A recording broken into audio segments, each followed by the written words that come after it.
नमस्कार दोस्तों, मैं अर्जुन आपका स्वागत करता हूँ A to Z सब्जेक्ट वाला के यूट्यूब चैनल में।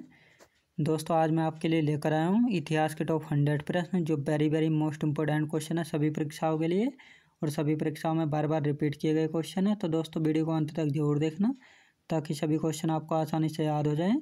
साथ ही दोस्तों अगर आप हमारे चैनल पर पहली बार आएँ तो हमारे चैनल को भी सब्सक्राइब कर लीजिएगा ताकि हमारे आने वाले वीडियो का नोटिफिकेशन आप तक पहुँचता रहे। चलिए दोस्तों वीडियो को स्टार्ट करते हैं। शिवाजी के प्रशासन में विदेश मंत्री को किस नाम से जाना जाता था? सुमंत के नाम से जाना जाता था। बंगाल के किस बंदरगाह को पुर्तगाली पोर्टो ग्रांडे या महान मंदिर कहते थे? चटगांव को। याद रखेंगे। अगला क्वेश्चन देखते हैं। 1 नवंबर 1858 को महारानी विक्टोरिया का घोषणा पत्र इलाहाबाद में पढ़कर सुनाया था लॉर्ड कैनिंग ने। तथा कथित कुशासन के आधार पर किस गवर्नर जनरल ने मैसूर राज्य के प्रशासन को ले लिया था? लॉर्ड विलियम बेंटिक ने। भारत में आधुनिक उद्योगों की स्थापना कब आरंभ हुई थी? 1850 ईस्वी में। अगला क्वेश्चन देखते हैं। किसने भारत में रेलवे की स्थापना को आधुनिक उद्योग का अग्रदूत की जननी की संज्ञा दी थी? कार्ल मार्क्स ने। एनी बेसेंट मुख्यतः संबद्ध रही हैं गृह शासन आंदोलन से। भारत में आकर बसने तथा व्यापार करने के लिए आने वाले अंग्रेजों को लाइसेंस लेना किस चार्टर एक्ट द्वारा अनिवार्य कर दिया गया था? चार्टर एक्ट 1813 के द्वारा। अगला क्वेश्चन देखते हैं। गोवा पर पुर्तगालियों का आधिपत्य कब हुआ था? 1510 ईस्वी में। मालाबार तट की खोज किसने की थी? पैडो डी कोविलहम ने। याद रखेंगे। निम्न में से किसने पानीपत के तृतीय युद्ध में संगठित मराठा सेना का नेतृत्व किया था? सदाशिवराव भाऊ ने। अगला question.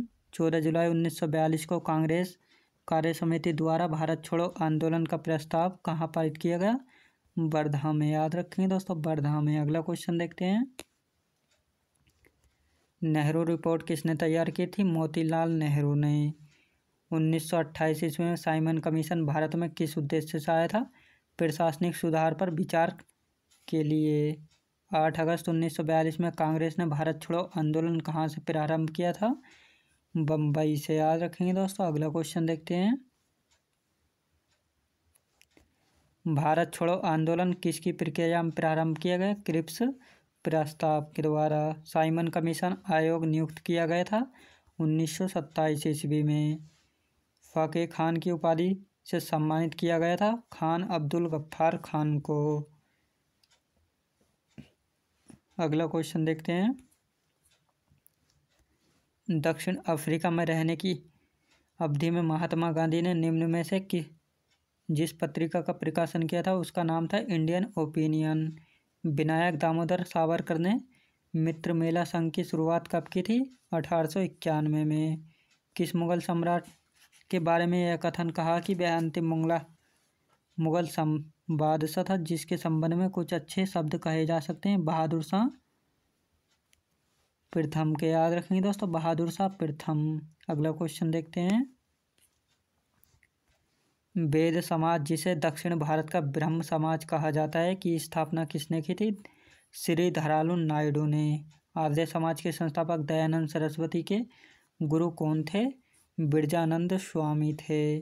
Servants of India society की स्थापना किसने की थी? गोपाल कृष्ण गोखले ने की थी। याद रखेंगे दोस्तों। अगला क्वेश्चन देखते हैं। 1873 में गुलामगिरी नामक पुस्तक किसने लिखी थी दोस्तों? ज्योतिबा फूले ने। हरिजन सेवक संघ की स्थापना किसने की थी? महात्मा गांधी ने। ऑल इंडिया डिस्प्रेस्ड क्लासेज एसोसिएशन की स्थापना निम्नलिखित में से किसके द्वारा की गई? महात्मा गांधी के द्वारा। हंटर कमीशन की रिपोर्ट में किसके विकास पर विशेष जोर दिया गया था? प्राथमिक शिक्षा को। अगला क्वेश्चन देखते हैं। लॉर्ड कर्जन को दूसरा औरंगजेब की उपाधि किसने दी थी? गोपाल कृष्ण गोखले ने। नेशनल काउंसिल ऑफ एजुकेशन की स्थापना कब हुई थी? 1906 में। अमृत बाजार पत्रिका की स्थापना निम्नलिखित में से किसने की थी? शिशिर कुमार घोष ने। याद रखेंगे दोस्तों, शिशिर कुमार घोष ने। अगला क्वेश्चन देखते हैं। शिवाजी महाराज के अष्ट प्रधान का जो सदस्य विदेशी मामलों की देखरेख करता था वह था सुमंत। पेशवा पद प्राप्त करने के लिए किस मराठा ने अंग्रेजों से सूरत की संधि की और फलस्वरूप प्रथम आंग्ल मराठा युद्ध हुआ था? रघुनाथ राव ने। निम्नलिखित प्रधानमंत्रियों में से किसने भारत में क्रिप्स मिशन भेजा? विंस्टन चर्चिल ने। अगला क्वेश्चन देखते हैं। द्विराष्ट्र सिद्धांत का प्रतिपादन किसने किया था? मोहम्मद अली जिन्ना ने। भारत में क्रिप्स मिशन किस वर्ष आया था? 1942 में। गुजराती भाषा में अखबार सौदागर का प्रकाशन किसने दिया था? दादा भाई नौरोजी ने। गांधी जी ने 11 सूत्री मांगे कब पेश की थी? 2 मार्च 1930 को। अगला क्वेश्चन देखते हैं। दांडी यात्रा के साथ निम्नलिखित में से क्या प्रारंभ हुआ था? सविनय अभिज्ञा आंदोलन प्रारंभ हुआ था। अंग्रेजों ने पूर्व भारत में अपनी प्रथम फैक्ट्री स्थापित की थी उड़ीसा में। निम्नलिखित में से वह कौन व्यक्ति था जिसने विदेश में गणतंत्रात्मक सरकार की स्थापना की थी? महेंद्र प्रताप था। अगला क्वेश्चन देखते हैं। एक वर्ष में स्वराज का नारा किसने दिया था? महात्मा गांधी ने। याद रखेंगे। अगला क्वेश्चन देखते हैं। गांधी इरविन समझौते के हस्ताक्षरित होने में किसने महत्वपूर्ण भूमिका निभाई थी? तेज बहादुर स्प्रू ने। निम्नलिखित व्यक्तियों में से किसने इरविन तथा गांधी को दो महात्मा कहा था? सरोजिनी नायडू ने।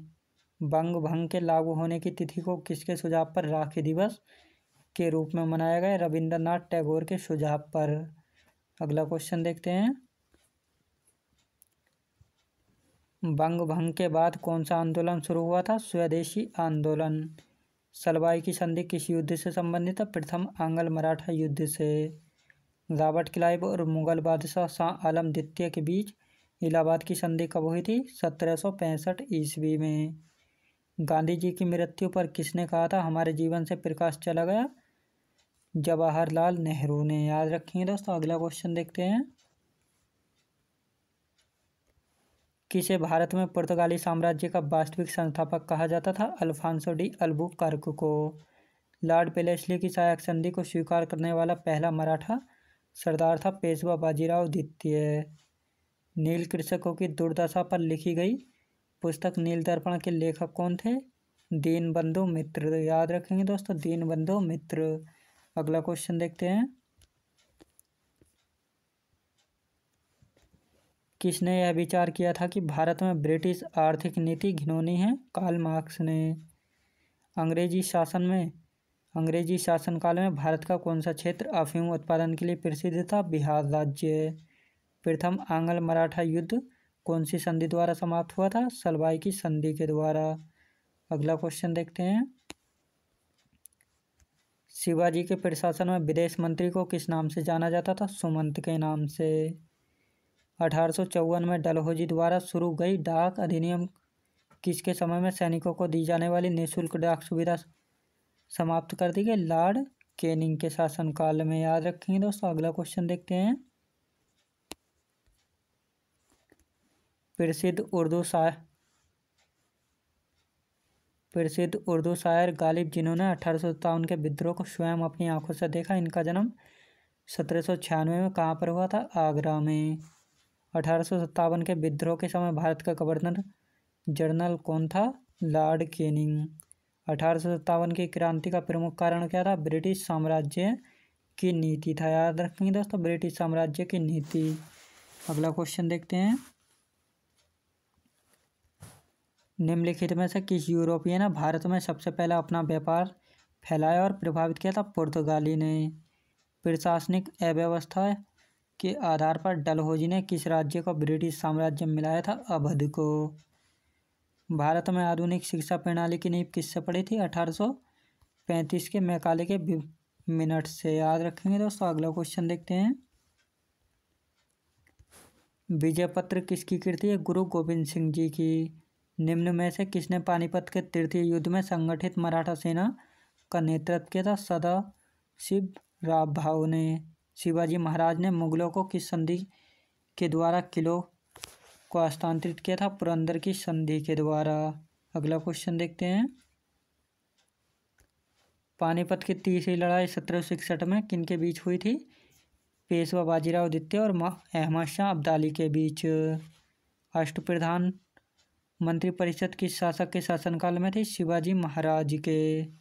प्रथम आंग्ल मराठा युद्ध की समाप्ति किस संधि के द्वारा हुई? सलवाई की संधि के द्वारा। अगला क्वेश्चन देखते हैं। निम्नलिखित में से किसने बहादुर शाह प्रथम के नाम से स्वयं को बादशाह घोषित किया था? शाह आलम प्रथम ने। गुरुमुखी लिपि का आविष्कारक किसे माना जाता है? गुरु अंगद को। भारत में सबसे पहला सूती वस्त्र मिल किस शहर में स्थापित किया गया था? बम्बई में। अगला क्वेश्चन देखते हैं। निम्नलिखित में से कौन दादा भाई नौरोजी के अपवयन सिद्धांत में विश्वास नहीं करता? सर सैयद अहमद खां।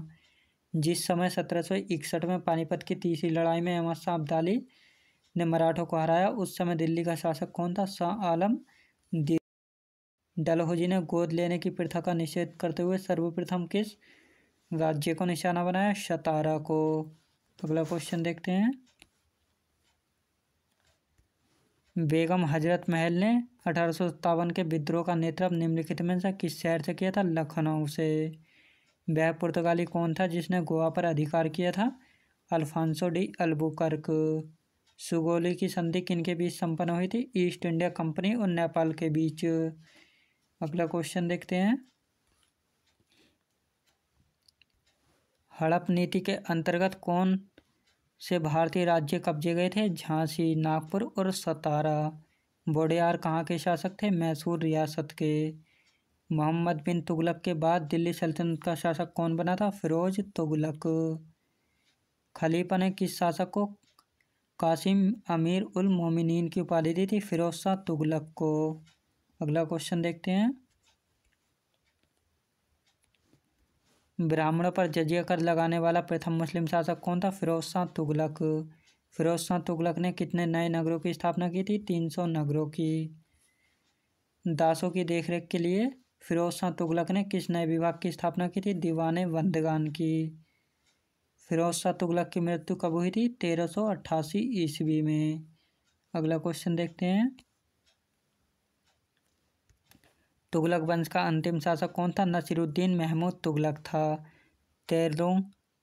तैमूरलंग 1398 ईस्वी में किसके शासनकाल में दिल्ली पर आक्रमण किया था? खिज्र खां के। सैयद वंश का संस्थापक कौन था? खिज्र वंश था। दिल्ली के किस शासक ने सुल्तान की उपाधि न धारण कर रियायत आला की उपाधि धारण की थी? खिज्र खां ने। याद रखेंगे दोस्तों। अगला क्वेश्चन देखते हैं। खिज्र खां कौन था? तैमूरलंग का सेनापति था। खिज्र खां किस पुत्र ने दोस्तों खिज्र खां के किस पुत्र ने शाह की उपाधि धारण की थी? मुबारक खां ने। तारीख मुबारक शाही में किस वंश के बारे में जानकारी मिलती है? सैयद वंश के बारे में। तारीख मुबारक शाही पुस्तक की रचना किसने की थी? याहिया बिन अहमद सरहिंदी ने। अगला क्वेश्चन देखते हैं। सैयद वंश का अंतिम शासक कौन था? अलाउद्दीन आलम शाह। कुतुबुद्दीन ऐबक के बाद दिल्ली सल्तनत का शासक कौन था? आराम शाह। 1211 ईस्वी में दिल्ली सल्तनत का शासक कौन बना? इल्तुतमिश। किस शासक ने अपनी राजधानी लाहौर से दिल्ली स्थानांतरित की थी? इल्तुतमिश ने। अगला क्वेश्चन देखते हैं। दिल्ली की प्रथम महिला मुस्लिम शासक कौन थी दोस्तों? रजिया सुल्तान थी। रजिया सुल्तान किसकी पुत्री थी? इल्तुतमिश की। दोस्तों मैं उम्मीद करता हूँ आपको वीडियो क्वालिटी कंटेंट वगैरह सभी कुछ आपको पसंद आया होगा। पसंद आया हो तो लाइक शेयर और सब्सक्राइब करना बिल्कुल भी ना भूलें। साथ ही दोस्तों अगर आप हमारे चैनल पर पहली बार आएँ तो हमारे चैनल को भी सब्सक्राइब कर लीजिएगा ताकि हमारे आने वाले वीडियो का नोटिफिकेशन आप तक पहुँचता रहे। चलिए दोस्तों मिलते हैं नेक्स्ट वीडियो में।